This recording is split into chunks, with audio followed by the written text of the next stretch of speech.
Hi, no, please. Look, I know you probably don't want to see me right now. I know it's late and I'm sure you're busy, but please, just give me a few minutes. So, how have you been doing? Okay, I'll get right to it. I am sorry for everything. When we were together, I thought you'd sort of be like everyone else I'd been with.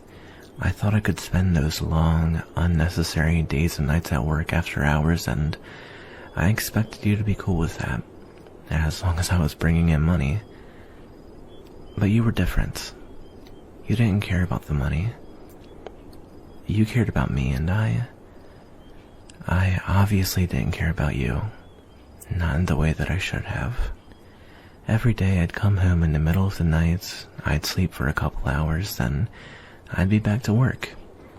I remember some nights you'd stay up waiting for me, upset and in tears at the fact that I cared more about work than I cared about you. I didn't have to spend all the extra time in the office. I didn't have to come in on weekends and holidays. I didn't have to do all that I did. And you knew that. You knew that I'd rather stay in an office building crawling my way up the ranks rather than being there with you, the person I was supposed to love. I can't imagine how that made you feel. After being used time and time again, I found someone who truly cared about me. And I neglected them. I was a workaholic and you were perfect. I remember the first night that we met. I had just gotten out of a meeting and I was on my train ride home, and that's where I noticed you. It was so late and the night was so dark, but when your eyes met mine, it was like the moon in the sky. Such a beautiful, bright presence in a night of darkness. That's what I felt for you. I never felt anything like that, and I knew I had to say something. So I did. I was so nervous and my stomach was full of butterflies.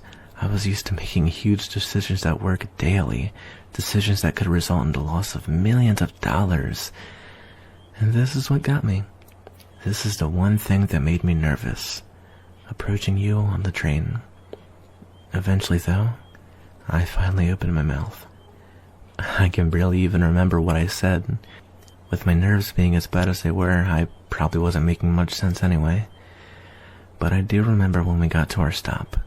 I took a deep breath, hoped for the best, and asked for your number. To my surprise, you gave it to me. After that, we had so many cute and fun little dates. I was letting loose for once. But of course, I was bound to go back to my old ways, and our dates happened less and less. I threw away all that we built together, and for what? My hard work's paid off. I'm making more money than I know what to do with. I have so much power, too. I practically run that company. But I'm miserable. I mean, I can barely even function. I just sit at my desk, daydreaming about you and what we could have had, the adventures we could have gone on, and the lives we could have lived. It's as if I have everything I've ever wanted, but one piece of the puzzle is missing. And that piece is you. I don't care about that stupid job anymore. I don't care about the money. I care about you. I quit the job last week, and I've made enough money to be set for life. That me that was spending all of his time in the office, he's gone. Life is short, and I need to spend my time doing things I love with the people that I love, not locked away in an office. The way I treated you was disgraceful, and I understand if you hate my guts, but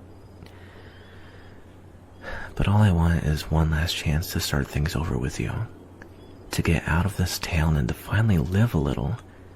What do you say? Can we try again?